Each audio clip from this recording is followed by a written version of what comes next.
This is a part of Baytown that is on Main Street, and right here you see the path that this twister took.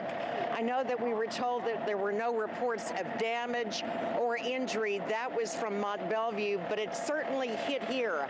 And if you see where that twisted metal is, you can see the direction it took.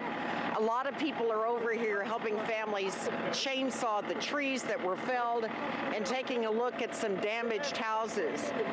We have with us the brother of one of the people who live here. Tell me what you were told happened today. I was just told that a big tornado came through. It went between the houses and it went southeast, and there's more damage back that way.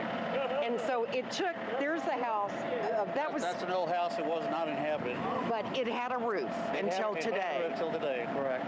And as far as the other house, I believe, manufactured home over there? Yes, it got some minor damage, roof damage, and some broken windows and stuff, but it'll be good. And then the other house in the back has had some minor damage also. Have y'all lived in Baytown for some time?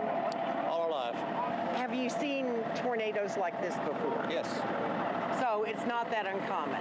Well, it's 93. That's when they had a hailstorm and everything else with it. We were kids then. But looking at it as an adult now, it's bad. It's terrible. I mean, because everything was in place here, and now it's not. And were there people home at the time? Yes. And was your brother home? Yes, he was in the manufactured home over there. How did he describe it? He said he couldn't get out. There was no porch anymore. So there's missing the front porch. Yeah, front porch is gone.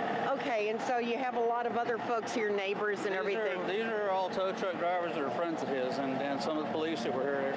He used to be a tow truck driver. So people are pitching in and helping. Everybody's helping out. It's a good thing. But trees are one thing, homes are another. Well, yeah, as long as nobody's hurt, that's what it's all about. Okay. And so this is where the twister hit, as he was describing. And again, you can see the path. Look at that metal, which is probably part of that roof that is now wrapped around what's left of a tree. And this work will be going on here for some time.